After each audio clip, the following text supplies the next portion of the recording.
चलो स्टार्ट करते हैं, ठीक है, वो आएगा।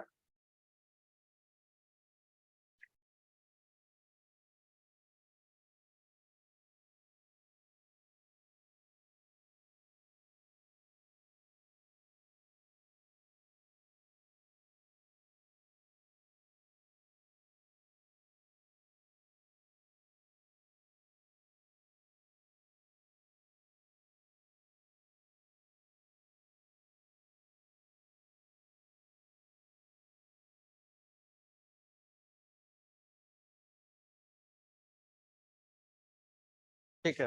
हाँ, कुछ बच्चे बोल रहे हैं कि हमारे कॉलेज में सर ने बोला है कि पुराना फॉर्मेट ही आएगा। यही आपने भी पूछा था क्या? कॉलेज नहीं गए थे? चलो, उसके ऊपर 2 मिनट 3 मिनट डिस्कशन कर लेते हैं। देखो, ऐसा है कि कॉलेज के सर क्या कह रहे हैं, ये तो मैंने सुना कि वो कह रहे हैं कि पुराना फॉर्मेट ही एग्जाम में आएगा। लेकिन मैं अपने पॉइंट ऑफ व्यू से अगर मैं आपको बोलूं, मैं आपको बताऊं, तो अगर आप फाइनल अकाउंट विदाउट एडजस्टमेंट, ये जो चैप्टर है, ठीक है, अगर आपके पास नया बुक है, तो नया बुक में अगर आप जाओगे, प्रैक्टिकल प्रॉब्लम्स जो लास्ट में दिए रहते हैं चैप्टर के एंड में, चैप्टर के एंड में प्रैक्टिकल प्रॉब्लम्स दिए रहते हैं ना, तो वहां पर एक क्वेश्चन दिखेगा, क्वेश्चन नंबर 6, उसमें स्पेसिफिकली क्वेश्चन बोला है, क्वेश्चन का डिमांड ये है कि आप प्रिपेयर करिए trading account and profit and loss account vertical format में। क्वेश्चन में स्पेसिफिकली बोला गया है। वर्चुअल कैमरा ऑन है? ऑन है।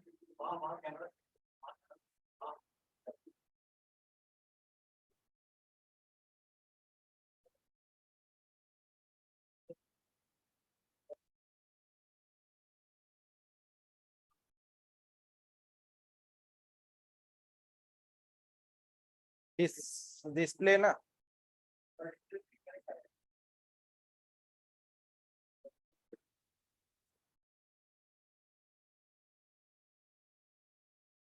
तो वो एक क्वेश्चन में वर्टिकल फॉर्मेट स्पेसिफिकली बोला गया है, ठीक है ना। अगर देखो, बुक बुक जो है ना, उसी को ही फॉलो करता है। कौन? एग्जामिनेशन। बुक को ही फॉलो करता है एग्जामिनेशन। मान लो अगर आपके एग्जाम है, गारंटी ये कोई बोल सकता है क्या कि वर्टिकल फॉर्मेट एग्जाम में नहीं आएगा? क्योंकि आपके बुक में एक क्वेश्चन दिया है जहां पर स्पेसिफिकली लिखा गया है वर्टिकल फॉर्मेट में ही आपको बनाना है। मान लो इसी तरह का क्वेश्चन में अगर एग्जाम आ गया, एग्जाम में अगर क्वेश्चन आ गया, कौन है? ठीक, ठीक है। मान लो एग्जाम में कोई क्वेश्चन आ गया और वहां पर लिख दिया वर्टिकल फॉर्मेट में आपको बनाना है, तब आप क्या करोगे? आपको तो वर्टिकल फॉर्मेट पता ही नहीं है, तब आप क्या करोगे? हाँ, तब क्या बोलोगे? वहां पर क्या बोलोगे कि सर ने बोला था ये फॉर्मेट तो नहीं आएगा? ये बोलोगे क्या? सर ने तो बोला था ये फॉर्मेट नहीं आएगा, कैसे आ गया? लेकिन अगर आपको वर्टिकल फॉर्मेट पता है और टी शेप फॉर्मेट पता नहीं है, देखो मैं क्या कहना चाह रहा हूँ, ध्यान से सुनो। आपको टी शेप फॉर्मेट पता है, वर्टिकल फॉर्मेट पता नहीं है, और क्वेश्चन में ये लिख दिया कि वर्टिकल फॉर्मेट में आपको बनाना है, तो आप फंस गए। लेकिन आपको टी शेप फॉर्मेट पता नहीं है, वर्टिकल फॉर्मेट पता है, तो क्वेश्चन में कभी भी ये नहीं लिखेगा ओल्ड शेप फॉर्मेट में बनाओ या टी शेप फॉर्मेट में बनाओ। क्वेश्चन में कभी भी ये नहीं लिखेगा।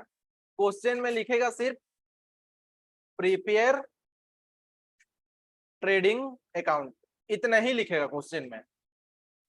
तो आप वहां पर वर्टिकल में भी बनाओगे तो भी करेक्ट है, और वहां पर टी से फॉर्मेट में भी बनाओगे तो भी करेक्ट है। ये आपको फायदा हो जाएगा अगर आप वर्टिकल फॉर्मेट जान रहे हो तो। ठीक है। और मैं ये पूरा गारंटी से बोल सकता हूँ कि अगर आप वर्टिकल फॉर्मेट में बनाते हो क्वेश्चन, आपको कुछ भी नहीं बोला है, वर्टिकल फॉर्मेट में बनाते हो तो मार्क काट नहीं सकता। क्योंकि रीजन एक ये भी है, अगर आप मैं आपको टी शेप फॉर्मेट बता दूं और वर्टिकल फॉर्मेट ना बताऊं, कल के डेट में अगर आप प्रैक्टिकल अकाउंटिंग करते हो, कहीं पर काम करते हो, आपको कुछ समझ नहीं आएगा, आपको वो चीज देखने के लिए मिलेगा ही नहीं मिलेगा। ठीक है, तो सामने जो एग्जामिनर बैठा है आपका, जो कॉपी चेक कर रहा होगा, उसको भी पता है कि क्या मार्केट में चल रहा है। एक चीज मुझे ये बताओ कि वर्टिकल फॉर्मेट आपके बुक में दिया क्यों गया है? हाँ,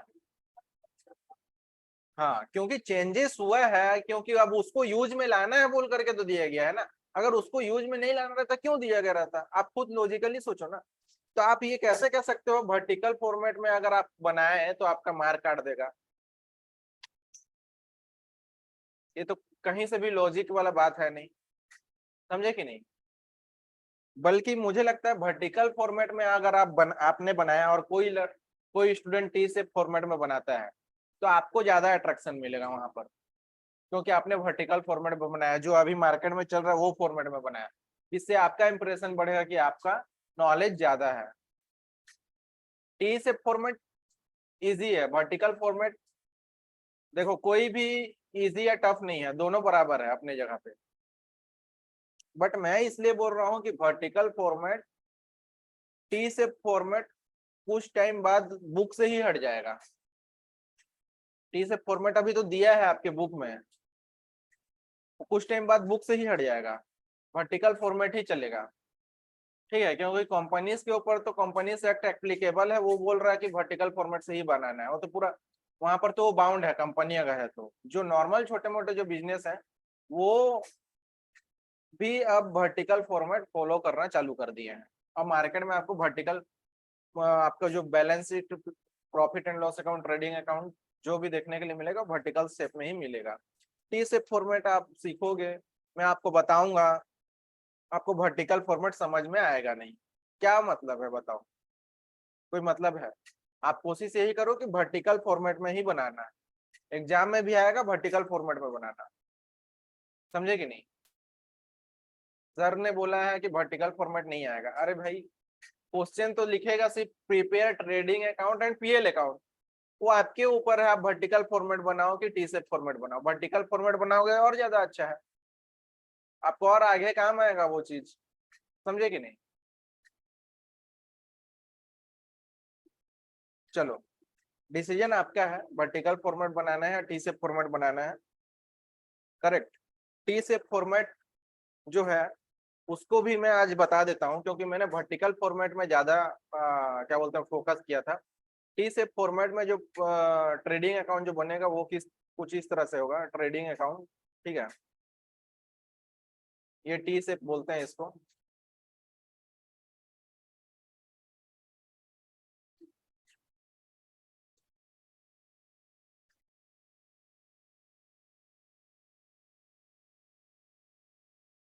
यहाँ पर लिखा जाता है to opening stock, to purchase, purchase का मतलब नेट परचेज। ठीक है, to direct expenses,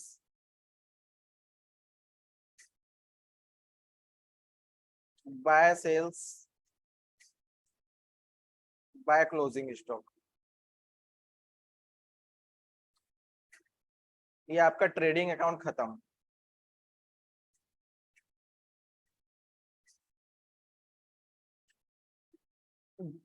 T shape में सिर्फ और सिर्फ इतना ही आइटम लिखा जाएगा, और यही फॉर्मेट है टी शेप का।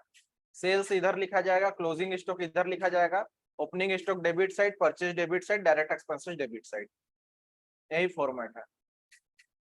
ये डेबिट साइड होता है, ये क्रेडिट साइड होता है। डेबिट साइड तीन चीजें लिखा जाएगा, opening stock, purchase, direct expenses. Credit side दो चीजें लिखा जाएगा, सेल्स, क्लोजिंग स्टॉक। सीधा सीधा आपको क्या बोलते हैं, देख के याद कर लेना, रट लेना है, जो भी समझो।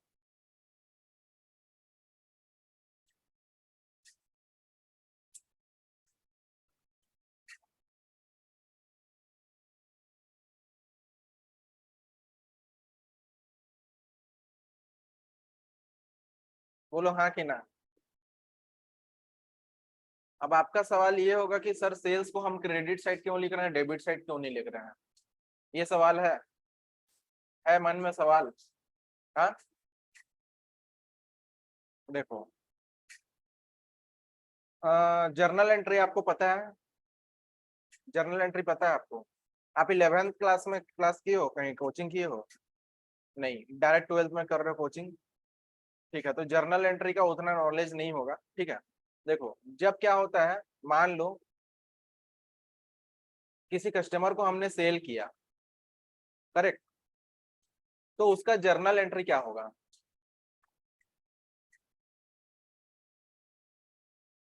हमने सेल किया, उसका जर्नल एंट्री क्या होगा?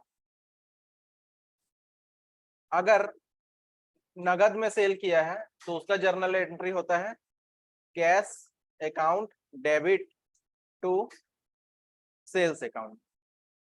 ठीक है, मान लो मैंने 1000 रुपया का उसको सेल किया। ठीक?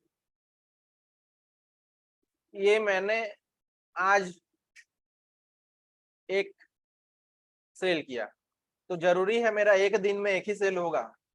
कई सारे सेल होंगे। मान लो मेरा और सेल हुआ, फिर मैंने कैश डेबिट टू सेल्स, ऐसे फिर मैंने एंट्री किया 2000। ठीक है, फिर मेरा सेल हुआ, फिर मैंने cash account debit to sales 2000। फिर मेरा क्या बोलते हैं, सेल्स हुआ, cash account debit to sales 3000। मान लो मेरा साल भर में सिर्फ 4 ठो सेल हुआ है। मान लो, ऐसा तो होगा नहीं प्रैक्टिकली कभी भी। मेरे पूरे साल भर में, एक साल के दौरान मैंने 4 बार ही बेचे हैं, वो भी कैश में। ठीक है, अब मैं फाइनल अकाउंट बनाने बैठा हूँ, तो सबसे पहले क्या बनाऊंगा? फाइनल अकाउंट में सबसे पहले क्या बनाया जाता है? बोलो। हाँ, अरे यार फाइनल अकाउंट में होते कितने चीजें हैं? 3 चीजें ना, trading account, profit and loss account और बैलेंस शीट। तो सबसे पहले क्या बनाया जाता है? Trading account. तो मेरे साल भर में 4 सेल हुए हैं, अब मैं फाइनल अकाउंट बनाने बैठा हूं, तो सबसे पहले मैं क्या बनाऊंगा? Trading account. तो ट्रेडिंग अकाउंट में देखो सेल्स दिख रहा है, ये मैंने क्रेडिट साइड लिखा है। क्रेडिट साइड क्यों लिखा है सर आपने, डेबिट साइड क्यों नहीं लिखा? इसी का मैं जवाब दे रहा हूं। तो ये मैंने 4 साल भर में 4 बार सेल किए। अब मैं इसका अकाउंट बनाऊंगा, सेल्स अकाउंट। इसको बोलते हैं क्या? लेजर। ये जर्नल एंट्री हो गया। ठीक है, और ये लेजर हो गया। लेजर बोलो या अकाउंट बोलो। अब देखो यहाँ पर सेल्स क्रेडिट है कि डेबिट है? हाँ, सेल्स डेबिट का है, क्रेडिट है ना, कैश डेबिट है, सेल्स तो क्रेडिट है ना। देखो केस के आगे डेबिट लिखा है, तो सेल्स क्रेडिट है। यहाँ पर सेल्स डेबिट है कि क्रेडिट है? क्रेडिट है। यहाँ पर सेल्स क्रेडिट है कि डेबिट है? क्रेडिट है। यहाँ पर सेल्स क्रेडिट है कि डेबिट है? क्रेडिट है। तो मेरे को सेल्स को क्या करना है? हाँ, सेल्स को क्या करना है? क्रेडिट करना है। ठीक है, तो मैं सेल्स को क्रेडिट करूंगा कितने रुपए से? कितना रुपया है? हाँ, 1000। तो मैं सेल्स को क्रेडिट, अब देखो हर अकाउंट का ये जो लेफ्ट साइड होता है डेबिट साइड होता है, या राइट साइड होता है क्रेडिट साइड होता है? तो मेरे को जर्नल एंट्री से क्या पता चल रहा है कि सेल्स को क्रेडिट करना है कितने से? 1000 रुपया से। मैंने यहाँ 1000 रुपया लिखा। ठीक है, सेल्स हो गया क्रेडिट। अब मैं यहाँ लिखूंगा क्या? लिखूंगा कैश। ठीक है, फिर मेरे को सेल्स को क्रेडिट करना है कितना से? 2000। मैं लिखूंगा यहाँ 2000, और यहाँ पर लिखूंगा क्या? कैश। फिर मेरे को सेल्स को क्रेडिट करना कितने से, 2000 से। मैं लिखूंगा क्या, कैश। फिर मेरे को सेल्स को क्रेडिट करना कितना से, 3000 से। मैं यहाँ लिखूंगा 3000 और यहाँ लिखूंगा क्या, कैश। अब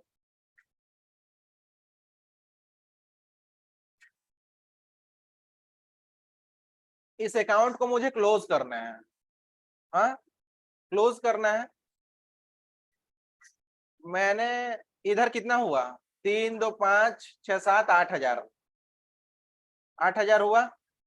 इधर भी मैं लिखूंगा 8 हजार। तो इस साइड को बैलेंस करने के लिए मेरे को यहाँ कितना लिखना पड़ेगा, 8 हजार। ठीक है, ये 8 हजार को मैं ट्रांसफर करूंगा कहाँ, ट्रेडिंग अकाउंट में। समझे कि नहीं, ये 8 हजार को मैं यहाँ लिखूंगा।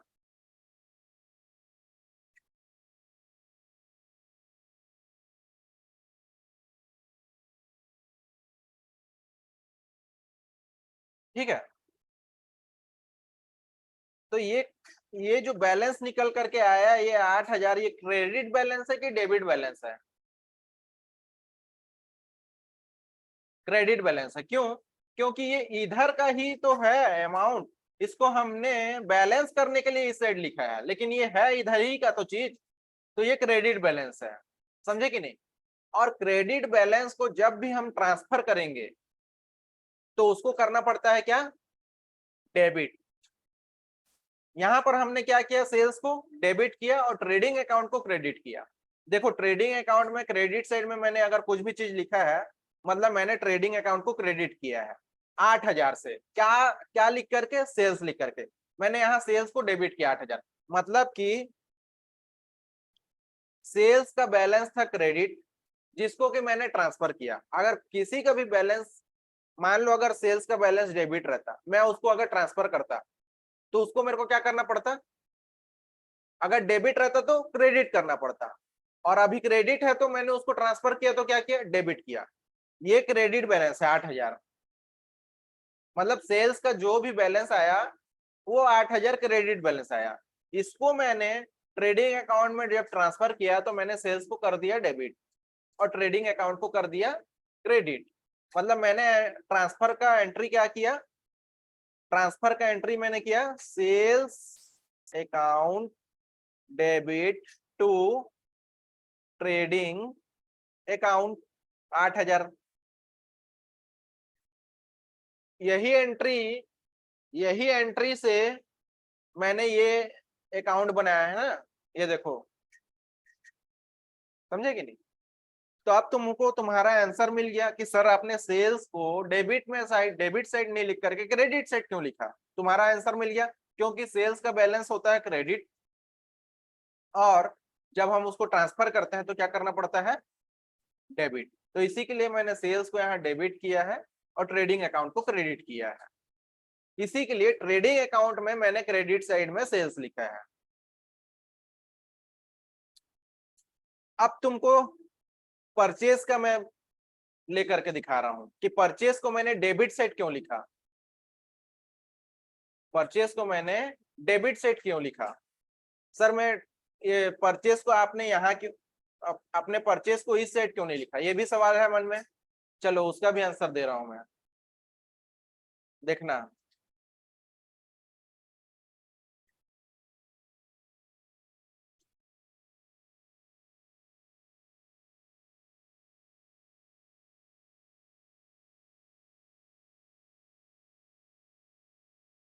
जब हम परचेस करते हैं तो एंट्री क्या होता है, जर्नल एंट्री।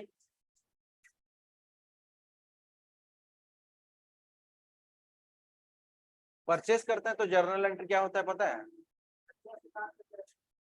हाँ।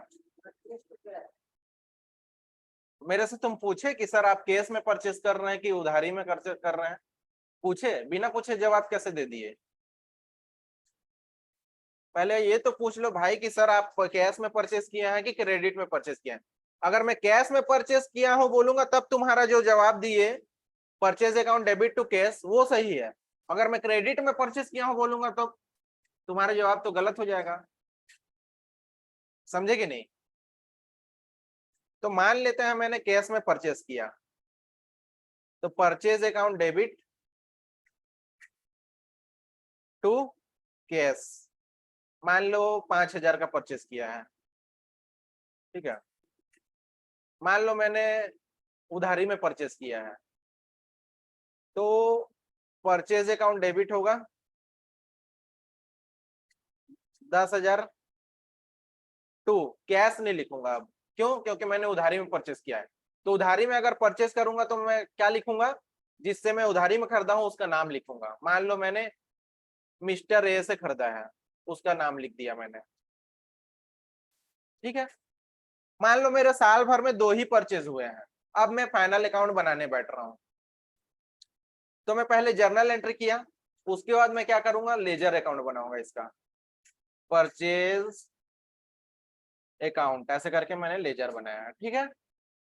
अब इस एंट्री में देख करके बताओ परचेज डेबिट हुआ है कि क्रेडिट हुआ है? हाँ, क्रेडिट कहाँ हुआ है? परचेज के आगे क्या लिखा है? तो कैसे बोल रहे हो क्रेडिट हुआ है? भाई, जब भी जर्नल एंट्री तुम देखो ना,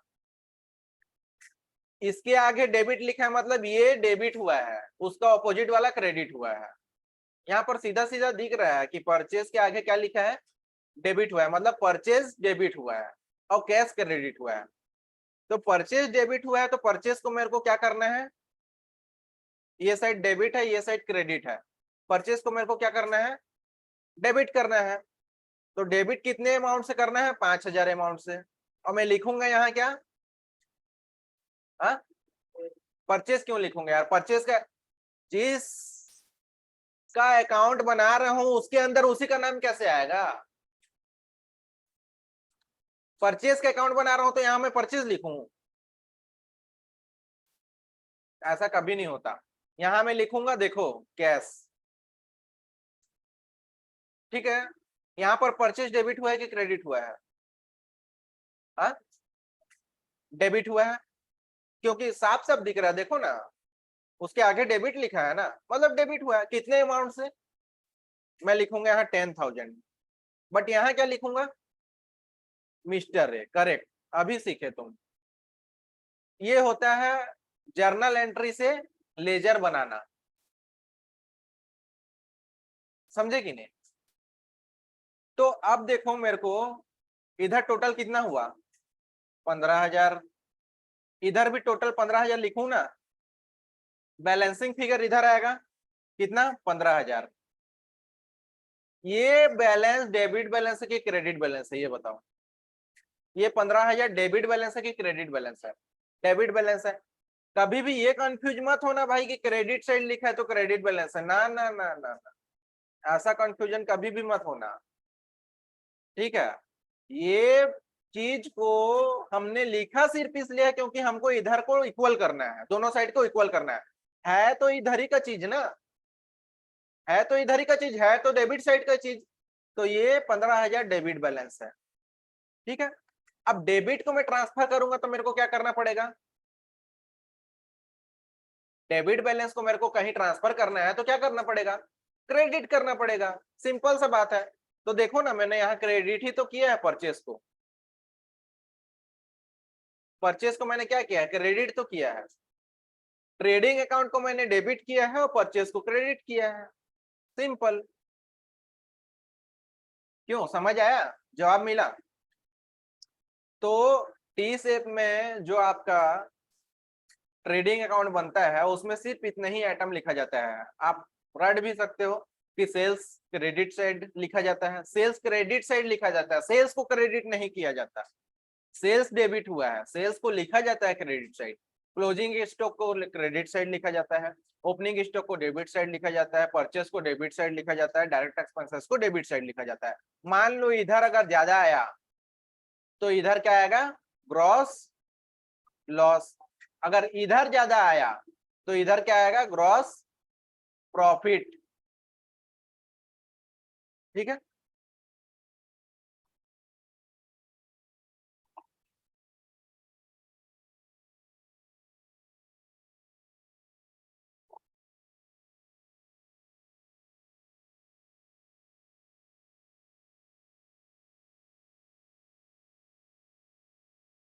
जर्नल एंट्री में आपको दिक्कत है, जर्नल एंट्री में मतलब कोई भी अगर ट्रांजेक्शन बोलूं तो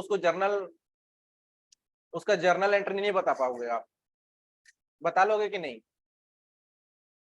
जैसे मान लो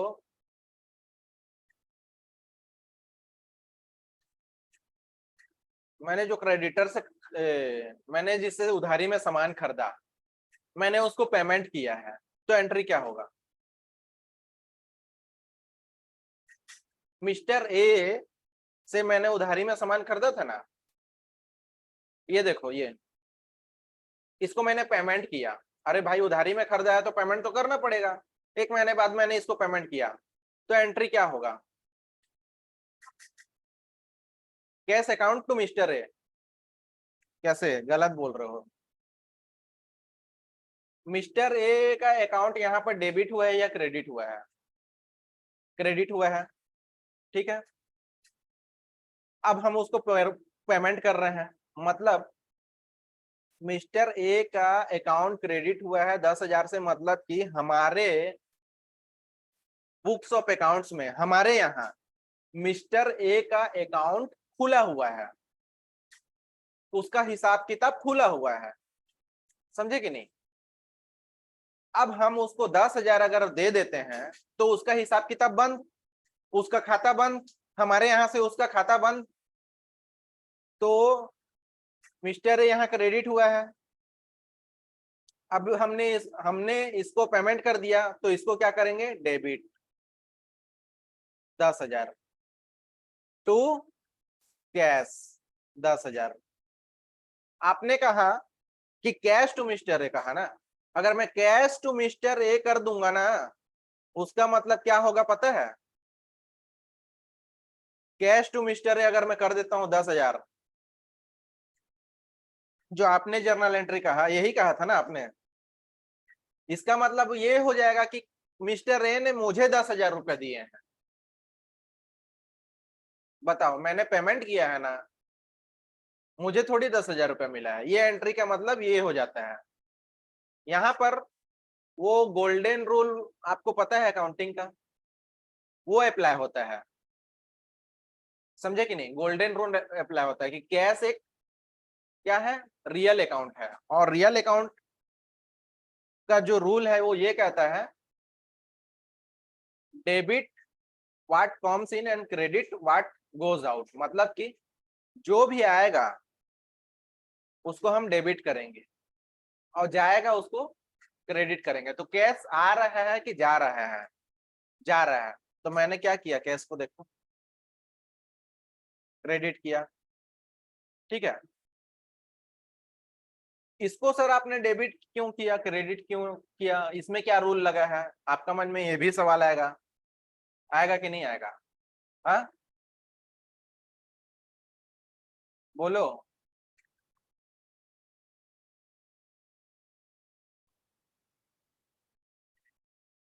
पर्सनल, रियल, नॉमिनल 3 अकाउंट होते हैं, समझे कि नहीं? छोड़ो, अभी उस पे नहीं जाते हैं। मैं जर्नल एंट्री के ऊपर एकदम अच्छा डेडिकेटेड वीडियो बना दूंगा, जर्नल एंट्री कैसे रिकॉर्ड किया जाता है, और जर्नल एंट्री के हेल्प से अकाउंट या लेजर कैसे बनाया जाता है, वो मैं बना दूंगा, ठीक है। ये समझ आया ना? ट्रेडिंग अकाउंट समझ आया ना? हाँ, टी शेप में बोल।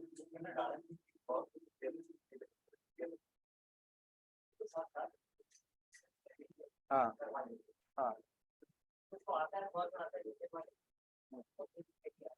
जिनको नहीं आता उनके लिए तो पूरा बनाऊंगा जर्नल एंट्री, और जर्नल एंट्री के मदद से लेजर कैसे बनाया जाता है उसके ऊपर पूरा डेडिकेटेड वीडियो बनाओ, ठीक।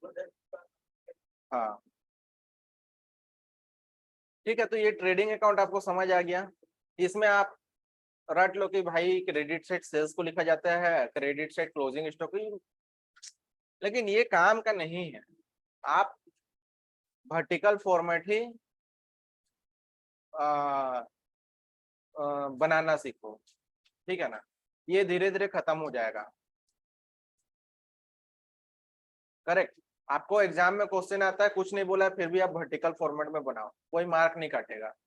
ये फॉर्मेट छोड़ दो, क्योंकि मैं इसलिए बोल रहा हूँ ना, क्योंकि रियल लाइफ में अगर आप उतर जाते हो ना, +2 के बाद मान लो पार्ट टाइम अकाउंटिंग का कहीं जॉब मिल गया आपको, ठीक है, तो आप करोगे? वहां पर क्या होगा हाल? वहां पर फिर अपना सर पीटोगे, वहां पर लगेगा कि यार मैं उतना समय वर्टिकल फॉर्मेट में ज्यादा ध्यान दे रहा था तो आज मेरा फायदा होता, यही लगेगा ना। +2 के बाद मान लो आप कुछ भी ग्रेजुएशन करना है या कुछ और कोर्स करना है, मान लो आप पार्ट टाइम जॉब करते करते करना चाहते हो, तो अकाउंटिंग का पार्ट टाइम जॉब किया आप कहीं पर, तब तो आप फंस जाओगे ना। समझे के लिए, समझे कि नहीं? उसी के लिए वर्टिकल फॉर्मेट ही सीखो, और एग्जाम में भी आया ना क्वेश्चन तो वर्टिकल फॉर्मेट करो। एक चीज है जहां आप फंस सकते हो, कॉलेज के सर जो है वो टेस्ट अगर कॉलेज में लेते हैं तो फिर वहां पर चेक करना उनके हाथ में है, वो बोल देंगे नहीं वर्टिकल फॉर्मेट में गलत मानूंगा तो फिर मैं कुछ नहीं कर सकता, क्योंकि वहां तो उनका मन मानी चलेगा ना, वो जैसे बोलेंगे वही सही है, ठीक है। वहां बोलेंगे नहीं वर्टिकल फॉर्मेट, लेकिन एज ए ह्यूमैनिटी, ठीक है ना, मार्केट को देखते हुए उनको ऐसा नहीं करना चाहिए मेरे हिसाब से। मैं अगर कॉलेज का टीचर रहता तो मैं तो कतई ऐसा नहीं करूंगा।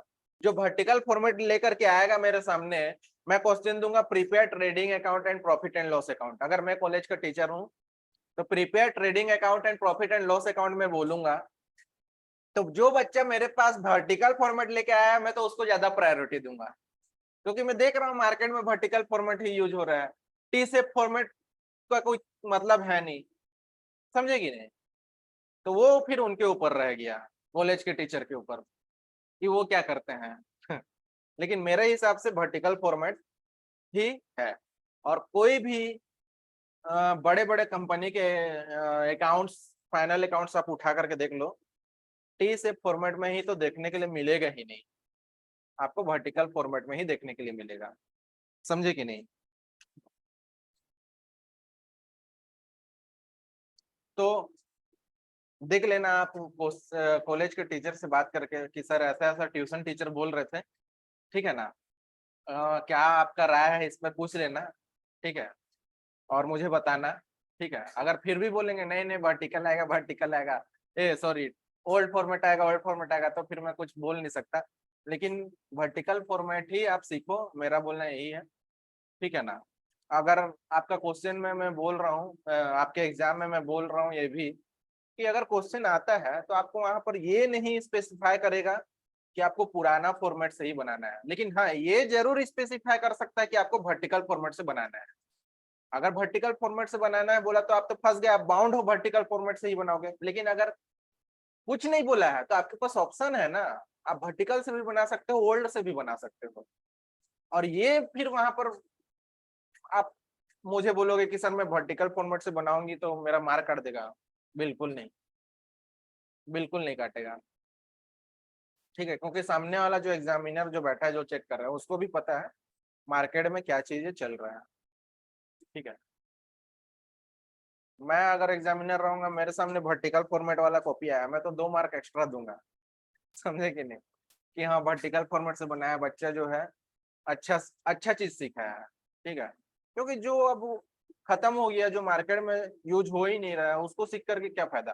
और जाहिर सी बात है, तुम खुद ये सोचो ना लॉजिकली, कि भाई अगर यही अच्छा रहता तो वर्टिकल क्यों आता? अगर विंडो 10 अच्छा रहता तो विंडो 11 मार्केट में क्यों आता? अगर एंड्रॉइड 10 अच्छा रहता तो एंड्रॉइड 11 क्यों आता है? ट्यूबलाइट अगर अच्छा रहता तो एलईडी बल्ब क्यों आता मार्केट में? सिंपल सा बात है ना, समझे कि नहीं? चलो मैं एंड करता हूँ आज के क्लास को, ठीक है।